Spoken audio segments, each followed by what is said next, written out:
তো হ্যালো বন্ধুরা, welcome back to my channel. তো আজকে আমরা করব সাইকেল ব্লগিং। তো এই আজকের ব্লগে অনেক কিছু আপনাদের আকৃষ্ট করার মতো জিনিস রয়েছে ও ভেরি ইন্টারেস্টিং জিনিস রয়েছে। তো আপনারা দেখার জন্য একটু ওয়েট করবেন এবং ভিডিওটা শেষ পর্যন্ত দেখবেন এবং জানাবেন কেমন লেগেছে। চলেন বন্ধুরা, শুরু করা যাক। তো আমি আজকে অনেকদিন পরে ব্লগ করতে বের হলাম, কারণ আজকে আমাদের বিকেলে প্রাইভেটটা নাই আর শুক্রবার। তো আমরা 3 বন্ধু মিলে বের হয়ে গেছি। বৃষ্টির কারণে রাস্তার করুণ অবস্থা দেখেন, আর আমার একটু কম দামি ক্যামেরা তো একটু আপনাদের দেখতে অসুবিধা হতে পারে, তো প্লিজ অ্যাডজাস্ট করে নেন।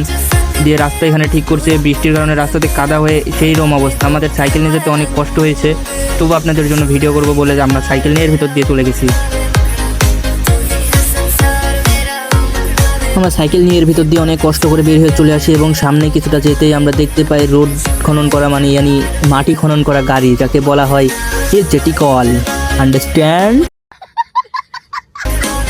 এটা দেখে একটু ভিড়ের কারণে আমরা সাইকেল থামিয়েছিলাম, আবার নতুনভাবে শুরু করলাম। আমার হাত একটু বেশি কাঁপছে, আমি বুঝতে পারছি, কারণ ভিডিওটা অনেক খারাপ হয়েছে। আর জানেন আপনাদের কাছে কেমন লেগেছে, আপনারা একটু কমেন্ট করে জানাবেন ভিডিওটা কেমন লেগেছে। ভিডিও আরও ইন্টারেস্টিং জিনিস আছে, একটু ওয়েট করুন, সবই দেখতে পাবেন, যেগুলো দেখলে আপনাদের পেটে থেকে হাসতে হাসতে আর কিছু বললাম না, পরে বলি।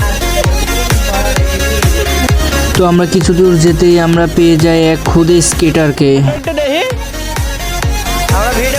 আমাদের কথা রেখে সে আমাদের সামনে একটু স্কেটিং করলো। চলেন দেখা যাক সে কেমন ভাবে স্কেটিং করে। ও ভাই, অনেক জোরে তো যাচ্ছে। আমি ওর সাথে ম্যাচ করতে পারছি না, আমি ওর সাথে ম্যাচ করতে গেলে আমার ক্যামেরা কেঁপে যাচ্ছে। আরে শুধু একাই না, আরো একজন দেখলাম চলে এসেছে, এর থেকে আরো ছোট। ও সেই সুন্দর করে স্টান করছে দেখলাম, এই যে চলে আসছে। এসে দেখেন ব্রেক মারবেন একটা, এই নতুন তো একটু সমস্যা হচ্ছে বুঝছেন। তো এই যে বড়জন আসছে, চলেন দেখা যাক সে কেমন ভাবে ব্রেক করে। শুনছি তারা আবার অনেক পড়েওছে এর আগে। এই রে বাহ। তো বন্ধুরা, ভিডিওটা যদি তোমাদের কাছে ভালো লেগে থাকে আর এত দূর পর্যন্ত দেখছো, তাহলে অবশ্যই ভালো লাগছে। তো প্লিজ চ্যানেলটাকে একটু সাবস্ক্রাইব ও লাইক করে দাও।